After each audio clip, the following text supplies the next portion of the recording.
Kita kembali lagi di Detik Sore Detikers untuk bahas another topic. Another angle dari topik yang sama.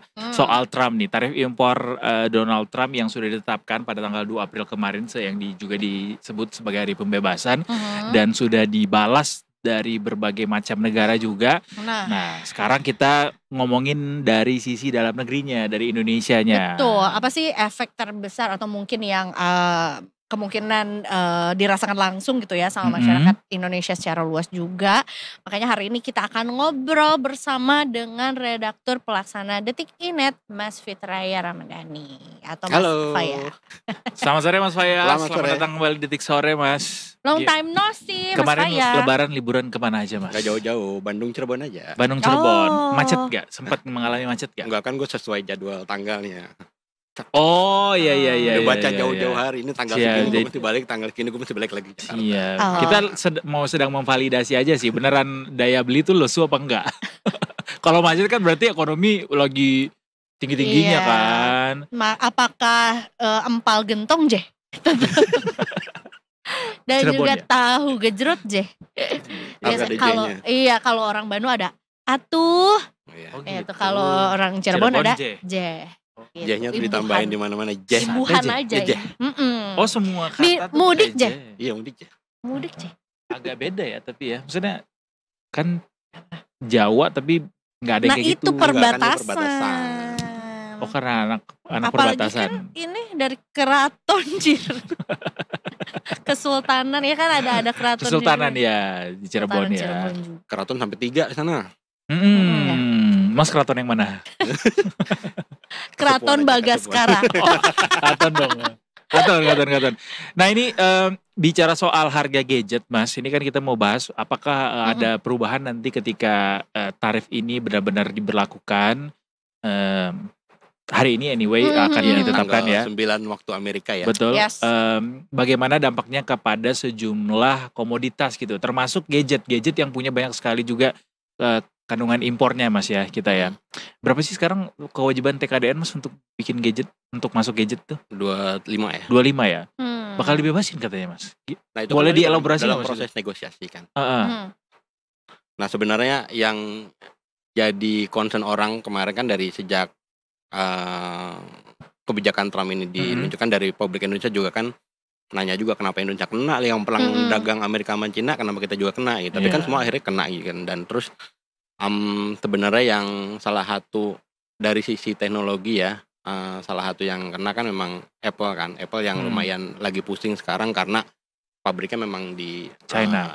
Salah satunya yang besar di China kan, di Foxconn. Dan terus itu akhirnya yang membuat kayak bakal kena nih karena mereka udah bikin di sana dibawa ke Amerika. Sementara dari Cina sendiri dalam posisi perang dagang ampun-ampunan deh sama Amerika gitu. Iya. Kalau di Amerikanya udah pasti ketika ada penetapan tarif seperti ini dan dibalas juga sama China, akhirnya handphone atau produk-produk Apple yang diproduksi di China yang akhirnya diekspor kembali ke Amerika itu bakal naik harganya Mas ya. Kalau di Indonesia bagaimana? Nah sebenarnya kan antara Cina sama Indonesia sendiri nggak ada perang dagang kan. Ini urusannya sama Amerika kan. Tapi terus kemudian Apple tuh sekarang lagi bimbang. Dilema lah, mereka udah harus berpikir dalam waktu cepat, dalam waktu dekat juga. Pertama, mereka kemungkinan akan naikin harga iPhone di Amerika dan itu lumayan gede sampai beberapa analis bilang bisa sampai 38 juta untuk dari yang sebelumnya? Dari yang sebelumnya 20-an. Oh wow, hampir 2 kali lipat ya. Opsi kedua, Apple naikin harga iPhone-nya secara global. Naikin semua deh, jadi supaya semua negara jadinya. Semua negara dan jadi kayak subsidi silang gitu nantinya. Jadi kayak subsidi silang karena kalau hitung-hitungannya kalau yang naik hanya di Amerika itu kemungkinan naiknya sampai 40-an%. Tapi kalau secara global dinaikin harganya kemungkinan jadinya cuma 6% aja, tapi global. Opsi ketiga ini kayaknya agak nggak mungkin sih. Kayak Apple nanggung sendiri beban bea tarifnya, tapi akhirnya itu ngurangin margin keuntungan mereka kan. Ngomong-ngomong kalau subsidi silang enak banget warga Amerika kita subsidi ya harga handphonenya ya. Tapi kemungkinan itu opsi-opsi itu yang akan diambil sama Apple. Selain juga mereka itu opsi paling memungkinkan, yang opsi kedua itu subsidi silang itu. Ya kemudian paling masuk akal. Sementara di saat yang sama mereka juga lagi nego-nego lagi nih sama pemerintah, mau kita kena sih atau minta nego-nego lagi lah. Tapi terus kemudian Apple sendiri itu di sana melakukan beberapa strategi ya, kayak mereka udah tahu nih gelagatnya kayak gini, terus akhirnya mereka tuh per akhir Maret sendiri tuh mendatangkan sekitar 5 pesawat kargo iPhone dari India masuk dulu jadi mereka ini ancang-ancang gitu menimbun iPhone sebanyak-banyaknya di Amerika sebelum kebijakan Trump ini berlaku di hari ini. Oh gitu. Nah terus opsi lain ya mereka akan cari lagi. Nah masalahnya adalah kayak Cina kena, tapi kan Apple sendiri pabriknya nggak cuma di Cina kan, dia punya di India, dia punya di Vietnam, Thailand, beberapanya ya. Masalahnya 3 negara yang tadi kita sebut tadi kena juga kebijakan tarifnya lumayan gede juga. India lumayan, Vietnam juga yang kedua kalau nggak setelah itu ya, setelah Cina. Bahkan betul. Thailand juga lebih besar daripada kita ya kemarin angkanya. Makanya terus akhirnya ada satu opsi lagi kayak apa mungkin meningkatkan kapasitas produksi iPhone di negara yang kena tarifnya paling kecil dari Trump, itu Brazil. Gitu. Jadi mereka kayak masih mikir-mikir ada beberapa skenario yang kayaknya mau dijalankan oleh Apple. Itu kalau Apple, kalau brand lain? Nah, brand lain tuh sebenarnya untuk produk gadget yang masuk ke Indonesia mungkin tahu Garmin, smartwatch ya, terus GoPro kamera, Infocus. Oke. Nah, sementara produk-produk lain terkait sama teknologi itu kan kayak software kayak Microsoft, terus juga beberapa mobil terbang, terus kemudian juga terbang, semikonduktor yang chip. Tapi ketika chip itu masuk kayak kita kan udah dalam bentuk laptop, udah dalam bentuk handphone gitu kan, kayak mulai dari AMD, Intel gitu kan, Qualcomm gitu-gitu, produknya semikonduktor tapi begitu masuk ke Indonesia udah dalam bentuk itu kan. Jadi harganya ya harga tergantung produsennya di negara lain yang bukan Amerika kan. Tapi kita juga belum ngelihat nih kalau dari Garmin sama GoPro sendiri gimana ininya ya. Strateginya, pendekatannya. Yang kerasa banget itu kayaknya ya iPhone karena dia yang paling gede kan. Dan sebetulnya juga kondisinya adalah terutama di kita ya, aku nggak tahu di negara lain juga udah melakukan pre-order gitu. Jadi udah ada harga fix yang juga sudah dibayarkan sama consumer gitu. Itu akan ngaruh nggak tuh buat yang udah PO kayak duluan? Misalnya iPhone sendiri kan kayak untuk di Indonesia kan udah mah kemarin mereka ada masalah terkait sama TKDN yang akhirnya iPhone 16 telat kan masuk ke Indonesia. Sekarang udah bisa mulai berorder barang, orang udah bisa beli. Tapi terus kemudian di tahun ini iPhone 17 itu akan keluar di sekitar September. Nah tapi dengan kondisi kayak gini nih, dengan peran dagang ini gimana nanti harganya gimana? Karena ya itu yang sebenarnya juga kita akan ngelihat sama-sama ngelihat karena masih September kan, sementara aturannya akan diberlakukan sekarang banget gitu. Nah terus mungkin strateginya buat iPhone sendiri karena buat Apple sendiri karena untuk iPhone 17 itu di September mungkin dia masih bisa nih ngatur-ngatur gimana lini produksinya untuk menekan biaya tetap rendah. Yang agak ambisius kayak pemerintahan Trump itu pede banget buat bilang pindahin aja semua produksinya ke Amerika. Emang bisa gitu. Gimana gitu padahal kan ya kalau bisa gitu mah dari dulu kali ya gitu kan. Tapi kan terus kemudian iPhone sendiri kan dia berinvestasi di banyak negara, bikin pabrik segala macam tuh selain menekan biaya juga karena kan ada skill ya, ada sumber daya manusia yang cukup untuk mengerjakan itu semua. Itu apakah orang-orang itu tersedia secara total di Amerika? Kayaknya enggak juga kan. Makanya dia bikin di Brazil, bikin di Cina karena kan ada talenta digital yang ngerjain itu di sana semua gitu loh. Itu sih yang makanya entahlah bagaimana yang ada di pikiran kepala Trump. Tapi kan kalau dilihat beberapa kritikannya kan ini sebenarnya dipicukan dari defisit perdagangan Amerika ke negara-negara tersebut kan. Terus akhirnya yang ketempuhan jadi semuanya. Makanya dari yang tadinya cuma China di jilid pertama, di jilid kedua semua negara gua lawan. Yang aneh malah kemarin tuh ada pulau yang gak ada manusianya. Tahu gak sih? Iya betul. Pulau yang gak ada manusianya dikenain tarif juga karena defisit. Gitu. Orang ya yang bayar apa? Pohon kelapa. Yang kasihan makhluk-makhluk yang tidak terlihat. Takut. Arwah-arwah gitu. Nah selain berarti untuk Indonesia sendiri masih perlu dilihat ya apakah pada akhirnya nanti benar-benar terjadi kenaikan harga apa tidak, dan kenaikan harga juga berapa belum diketahui ya. Ya itu tadi kalau Estimasinya. seandainya yang dipilih adalah menaikkan harga iPhone secara global, kemungkinan naiknya sekitar 6%. Ini statement resmi dari Apple, Mas? Atau masih spekulasi? Dari beberapa analis pasar ya. Oh, analis pasar. Ya, beberapa analis pasar di Amerika. Nah ini juga aturan baru yang belum ada aturan resminya karena baru kemarin aja disampaikan sama Pak Prabowo soal ketentuan TKDN. Kan kata Pak Prabowo, nggak usah lah ya, kalau bicara nasionalisme saya kurang nasionalis apa, kalau dibelah kalau dibelah di dalamnya merah putihnya ini ada pohon kelapa. Balik lagi. Pohon kelapa. Kan rayuan Pulau Kelapa, Mas. Tanah airku Indonesia. Enggak, ini TKDN ini kan katanya sudah kasih instruksi bahwa akan dilakukan relaksasi untuk aturan komponen lokalnya. Alias bisa jadi ini akan dibebaskan gitu. Kalau dibaca-baca di medsos banyak netizen dan juga para influencer yang juga ngomong soal bahwa kalau sampai TKDN dibebaskan ada plus minusnya sih. Kalau plusnya katanya semua merek handphone tuh bisa masuk ke Indonesia. Kalau dibebaskan bisa jadi harganya lebih mahal gitu, Mas. Itu gimana sih, Mas, itu hitungannya atau kalkulasinya? Ya karena sebenarnya dari awal kan ide TKDN itu untuk meningkatkan industri dalam negeri juga untuk beberapa komponen, dan ada batasan-batasan yang dibikin juga bahwa itu at least di level itu dia akhirnya bisa bisa dijual di Indonesia. Benar. Dengan kasih nilai tambah gitu buat nilai Indonesia. Tambah untuk industri nasional. Nah, dari perhitungan itu pasti ada pro dan kontra kan. Kita juga ngelihat bahwa ada plus minusnya, tapi terus kemudian apa yang kira-kira paling menguntungkan bangsa Indonesia apa sih gitu. Kalau seandainya dari kebijakan TKDN itu di loss gitu ya. Akhirnya di satu sisi juga produk akan lebih banjir mudah masuk ke Indonesia, tapi terus kemudian dari industri nasional kita suffer apa enggak, dapat untung apa enggak. Terus dari sisi konsumen juga dengan banyaknya produk yang bisa masuk ke Indonesia, mungkin ada harga juga bisa naik bisa turun sih, tergantung itunya, tergantung harga produknya ya, komponen impornya ya. Bisa jadi karena banyak yang masuk malah jadi murah. Betul. Karena, ya itu balik lagi ke supply and demand kan jadinya. Tergantung impornya dari mana juga. Atau enggak mungkin kemungkinan lainnya adalah kita akan kebanjiran banyak produk impor dan obviously kan kayak dari semangat aslinya TKDN ingin memberi ruang buat industri nasional bisa ikut maju juga. Apakah itu nanti akan hilang sepenuhnya, itu juga pasti akan mungkin dari kalangan industrinya juga kayak ya gue nggak bisa ini lagi.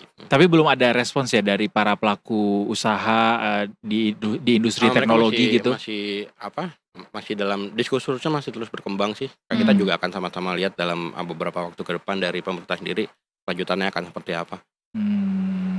Karena kalau kan TKDN ini dibikin supaya orang-orang tuh mau invest lebih banyak ke sini gitu ya. Cuma gara-gara ulahnya Donald Trump ini mau nggak mau harus ada yang direlaksasi, yaitu itulah tadi bagaimana komponen impor itu harus diperbanyak pada akhirnya. Itu salah satu jalan yang dipakai sama pemerintah. Menarik juga buat ngelihat dari efek dari perang dagang antara ini kan sebenarnya yang perang utamanya tuh Cina sama Amerika kan, tapi negara-negara di luar itu sebenarnya kan gue tuh fine-fine aja sama lu gitu, gue gak ada masalah perang dagang sama lu. Jadi mungkin efek dari perang dagang antara Cina Amerika mungkin juga akan membuat negara-negara lain yang enggak terlibat dalam itu justru akan bisa lebih meningkatkan dengan mereka. Gue lagi perang sama lu, gue mending main sama lu aja gitu. Semua orang jadi bermasalah sama Amerika kan. Betul. Semua negara jadi bermasalah, semua negara jadi protes, semua pada mau nego-nego bareng lah, sama tergantung ASEAN juga kan mau ngumpul bareng terus nego bareng gitu kan. Jadi kayak akhirnya ya udah gue selain sama Amerika gue bisa dagang sama siapa lagi sih gitu. Mungkin itu yang akan malah jadi ini juga, jadi naik juga buat. The thing is, are we ready yet or not gitu. Kayak memang pasti ini akan kejadian ini sudah bisa diantisipasi saat ini apa enggak. Makanya apa yang terjadi saat ini kayaknya memang kita harus tuh krisis dulu sih. kayaknya sih kita bakal krisis dulu, baru abis itu ya nemuin. Biasa kalau misalnya krisis kan baru timbul tuh the new normal gitu misalnya. Ya berpegangan tangan aja lebih erat guys. Semua harga pasti akan naik ini. Iya. Atau mungkin sebenarnya kita punya enough bargaining power enggak sih kita untuk, apakah kita ya jadinya berdikari aja dulu gitu untuk menahan, bukan menahan daya beli ya, tapi maksudnya menahan untuk enggak banyak-banyak mengkonsumsi produk impor misalnya gitu. Ya itu bisa. Tapi enggak semuanya kayak juga deh, kayak misalnya kalau misalnya katakanlah Apple memutuskan untuk menaikkan harganya secara global, kan yang naik cuma Apple doang, sementara katakanlah di Indonesia masih banyak produk gadget lain dari selain Amerika gitu kan, katakanlah kita masih banyak smartphone dari Tapi Cina. Kan FOMO. Tapi dengan adanya pembalasan serangan dari Amerika ke China, itu mau nggak mau pasti akan ada penyesuaian juga dari China ke negara-negara lainnya, Mas. Sehingga pada akhirnya itu jadi kayak multiplier effect perang antara kedua negara ini. Karena dari belahan negara lainnya pun juga melakukan pembalasan tarif serupa gitu. Ya jadinya yang paling kena imbasnya si negara-negara berkembang ini sih, yang nggak bisa bersandar pada kekuatan diri sendiri. Nah, ya mudah-mudahan nggak sampai kayak gitu ya. Mudah-mudahan nggak sampai krisis sih. Ada kemungkinan juga kayak misalnya produk Amerika yang akhirnya masuk ke Indonesia juga jadi lebih susah bersaing karena harganya naik. Terus kemudian nanti dia akan bersaing dengan produk-produk sejenis dari negara lain yang kemungkinan justru malah ya akan lebih menyusahkan Apple sih di seluruh dunia ya. Ketika akhirnya produk mereka juga kalau naik secara global ya otomatis mereka juga sebenarnya akan lebih susah berjualan lagi di seluruh dunia sebenarnya, nggak cuma di Amerika aja. Gitu. Tapi mungkin nggak tahu deh 6% tuh kerasa nggak sih buat gitu. Mereka. Tapi sebenarnya yang paling dirugikan dengan adanya kebijakan ini tuh sebenarnya Apple duluan ya, atau sebenarnya juga Amerikanya? Gini, karena kebetulannya pertama Apple tuh memang tergantung banget produksinya sama Cina. Kita juga mesti ngecek kayak GoPro sama Garmin di mana sih mereka lagi produksinya. Tapi yang jelas-jelas Apple, karena selama ini ya dia udah investasi gede di Cina, terus tiba-tiba Cinanya ada masalah sama Amerika, terus ya mau nggak mau kena gitu mereka. Hampir 2/3 dari barang yang ada di dunia ini diproduksi di China deh Mas. Semuanya ya. China, Vietnam gitu ya. Gitu. Jadi ya makanya Apple yang paling kena ya. Seberapa besar kalau kita sendiri, seberapa besar kita tergantung sama produk Amerika? Bener, kalau dari gadget aja ya, katakan dari smartphone. Kita kan ada data dari IDC untuk penjualan smartphone di tanah air. Sebenarnya bahkan iPhone tuh nggak masuk 5 besar di Indonesia sebenarnya. Yang paling tinggi kemarin per akhir tahun 2024 itu paling tinggi tuh grupnya Transsion tuh yang Infinix, Tecno gitu. Terus bawah itu baru ada Oppo, Samsung, Xiaomi, Vivo. Yang baru di bawah itu othersnya tuh termasuk Apple. Laptop gimana soal laptop? Ini made in China kan? Iya. Juga. Taiwan. TKDN laptop paling tinggi merek apa? Ya kayaknya udah masuk ya paling tinggi itu. Jadi juga banyak kepengaruh, nggak cuma handphone doang pada akhirnya. Semuanya. Untuk laptop mungkin kayaknya lebih aman ya, nggak.